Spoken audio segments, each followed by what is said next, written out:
Tahun 2025 yang semula digadang-gadang sebagai era keemasan adopsi kecerdasan buatan, justru berubah menjadi mimpi buruk bagi puluhan ribu pekerja teknologi di seluruh dunia.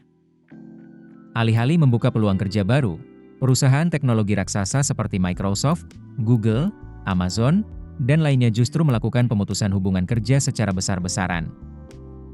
Seiring integrasi AI yang semakin masif dalam operasional perusahaan, banyak posisi teknis dianggap tak lagi relevan, memicu restrukturisasi dan efisiensi sumber daya manusia.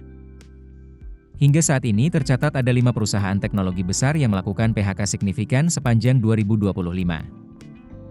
Pertama, raksasa semikonduktor Intel yang telah mengumumkan PHK lebih dari 500 karyawan di kantor Oregon, serta 107 posisi di California pada awal tahun. Namun itu baru permulaan. Perusahaan menargetkan total hingga 5.500 PHK tambahan di berbagai divisi, termasuk diantaranya insinyur perangkat lunak dan staf senior. Intel menyatakan bahwa langkah ini diambil sebagai bagian dari strategi untuk menyesuaikan diri dengan dinamika pasar dan meningkatkan efisiensi operasional. Kedua, Amazon juga melakukan perampingan besar-besaran, khususnya di divisi layanan cloud-nya, yakni Amazon Web Services. Setelah ratusan pekerja diberhentikan, kini muncul laporan bahwa Amazon tengah mempertimbangkan pengurangan staf hingga 10% dari total tenaga kerja mereka, termasuk ancaman PHK terhadap 25% posisi level prinsipal, yakni posisi tinggi dalam struktur perusahaan. Perusahaan menyatakan bahwa langkah ini berkaitan dengan strategi jangka panjang untuk mengintegrasikan AI secara lebih mendalam di ekosistem bisnisnya.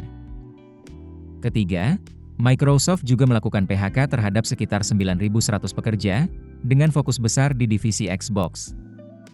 Tak berhenti di situ, rencana pengurangan tenaga kerja lanjutan sedang disusun, seiring upaya Microsoft memperluas penerapan AI di berbagai lini bisnis. Keempat, Google dikabarkan memangkas tenaga kerja di divisi TV pintar mereka, yaitu Google TV dan Android TV.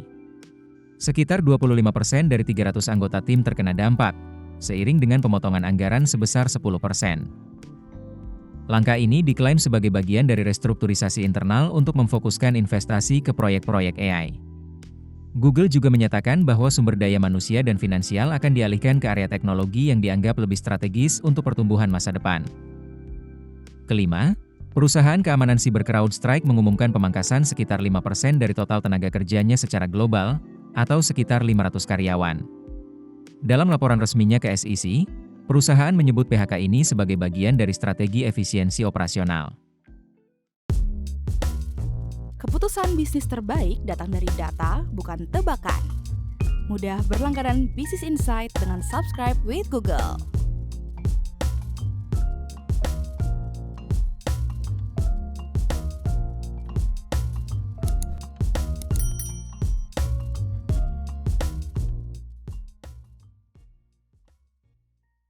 Download aplikasi Kontan sekarang di App Store atau Play Store.